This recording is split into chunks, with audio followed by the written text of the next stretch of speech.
12:20 this afternoon, a white male entered the south entrance of the Capitol Visitor Center and approached the screening area. He was directed to put his coat and his backpack down for screening. He stood there for a few seconds, then put his stuff on the conveyor belt. As soon as his backpack and his jacket went into the screening area, U.S. Capitol police officers staffing that screening area saw what appeared to be something in the shape of a firearm. They also saw two bottles in the backpack. As the man was standing there, one of the officers noticed a faint odor of gasoline, and when they pulled the backpack off the conveyor belt, they noticed a much stronger scent of gasoline. At that point, the subject was detained.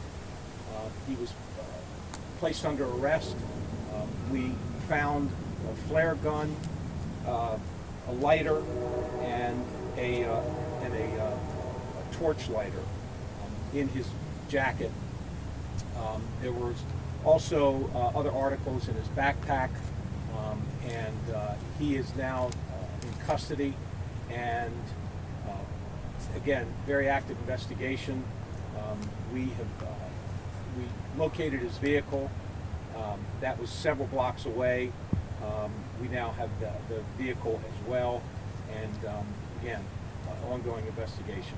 Happy to answer any questions. Chief, it's my understanding that he had a manifesto that was anti-government and had maybe some pro-Palestinian or anti-Israel manifestations in them, and that he had driven all night from Michigan. Is that accurate? What could you elaborate on that? He had papers with him that he said his intent was to deliver them to Congress. We're still going through all of those papers. It's quite a bit, and we are trying to determine where in fact he did come from, and again, active investigation, so there's a lot of follow-up. When we get that information, there'll be additional follow-up. Chief, you said there were what appears to be two bottles in the backpack. Do you know what those bottles are or what they contain yet? So we believe that it was some sort of accelerant. It could have been gasoline, some sort of accelerant.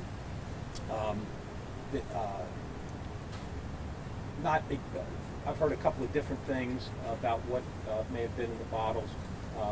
And it appeared that at least one of the bottles was leaking, and that's why the backpack smelled so strongly.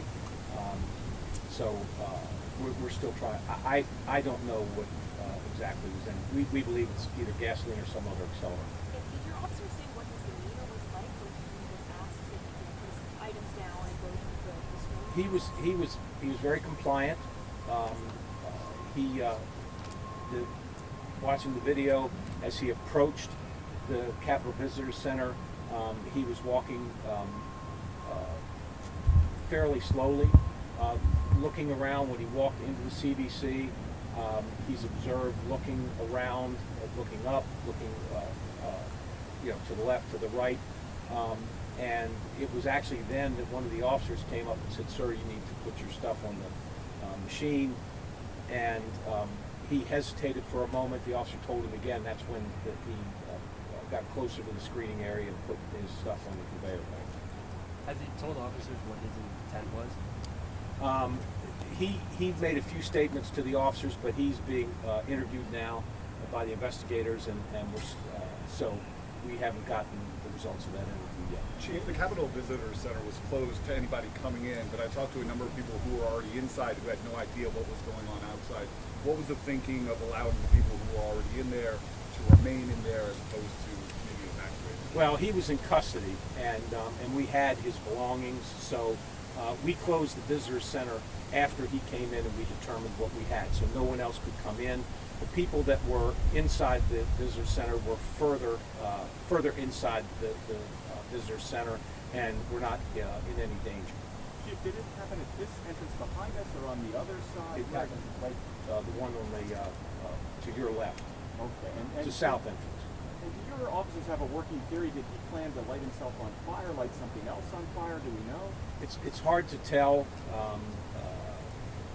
He had some articles in his backpack that he may have wanted to set on fire. It did not appear that he had doused all of his clothing. There was some of his clothing that smelled like gasoline, but not all of it. So it's really unknown at this point what his intention was. In light of this situation, will there be any additional security measures taken, and how long will they be taken? Well, we're on certainly on a heightened alert and have been for the days up till the election day today. And we are have an enhanced posture in terms of our security currently, and it'll just continue through November, through December, and through January, all the way through and beyond the inauguration if need be. There was something that said looked like a firearm in his backpack. Was that a firearm? It's a flare gun. And can you describe the torch a little better? Torch gun, like I'm a little. No, I believe it's like a torch lighter that you would light a pipe with or light a cigar with, something like that. Do you have any sense if this was all related to elections or just something else? Do you have any sense of what? There was no indication. There's no indication right now that it had anything to do with the election. Can you describe? Obviously, there's a lot of concerns among members generally about violence around the election at this moment. Is there a briefing plan for them? Has the Capitol Police communicated to them about this incident? And in general, what is your message to members and officers concerned?